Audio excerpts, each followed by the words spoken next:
So as Jesse and I are doing the full swing pieces, we have certain priorities relative to his scoring goals, right? So priority number one always is going to be solidness of contact. Does he hit the ball solid enough to produce a predictable enough ball flight and control his distance to shoot the scores he wants? All of the mechanical pieces will be based around that first. And then as we see him going through that, we see the solid contact is good enough for him to do those things. But now we want to get a little bit more specific with the direction control. So we're looking at where the ball starts and how it curves.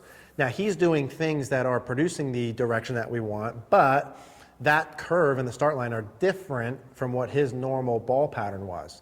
His bad ball pattern, we'll call it. So part number one, as you go through, it's very difficult to build in a new pattern and trust it in the beginning. If your brain's used to seeing a certain pattern and then you build in a new pattern, it's just difficult to trust. You, me, everyone else, it's just hard to do.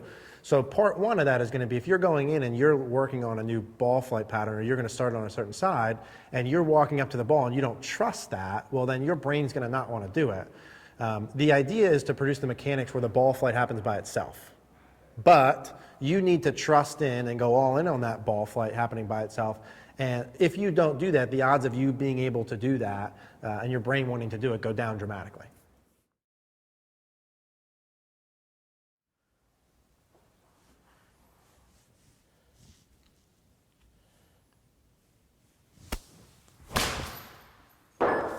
If you didn't hit a ball at a target today, or not even today, but over the past like couple weeks, was there more of a tendency to miss to the right or to the left?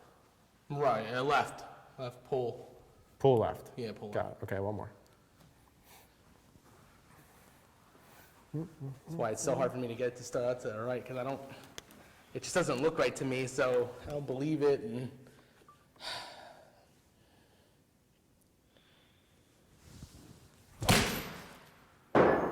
Okay. Your swing mechanics look really good. yeah, I have arthritis in my ankle, and I had a really bad arthritis attack this past week. So just today, I was taking my medicine, it's starting to go away. So it still really hurts. So it's hard for me to trust it.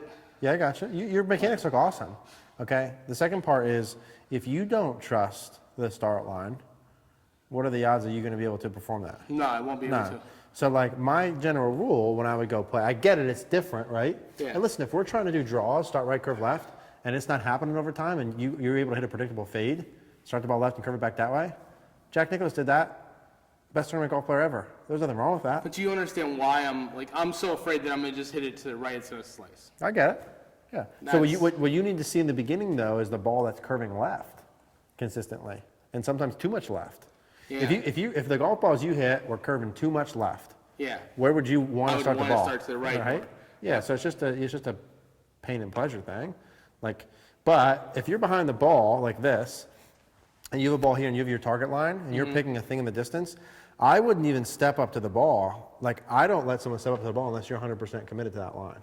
Okay. So if you're not, from back here, here's where I'm going, at least commit to it. I'd rather you commit to it and hit a shitty shot and you're all in on it. All right. Versus if your brain's up here and you're like, I don't know. It's not going to do it. Okay. You know what I'm saying? I like that. I like So in the beginning, listen, if we got to get you curving it more left and hooking it first to get you to do that, and then we can minimize the curve, we'll do that. That's fine. What I want to see today is, are your mechanical pieces where they need to be? Is your contact first, which is our big thing over the winter, is your contact good enough now where everything else can be predictable? If you hit the ball like that 6 months ago, you would have lost your mind. Yeah, oh yeah. That contact is awesome. It's ridiculous. But it's cool now that that's just casually how it is for you. Yeah. Right? And our sort of priorities have changed. So I'm not worried about that start line stuff now. Now, if that's a trend over the next couple weeks or month, then we got to say, okay, how are we going to practice this? Let's put this in, let's curve it more. All right. But I want your same block stations. I want the hanger, I want the stick in the front, I want the same pieces. You look really good going back and coming down. If we had that stick in there, it's beautiful. Okay. So we're good.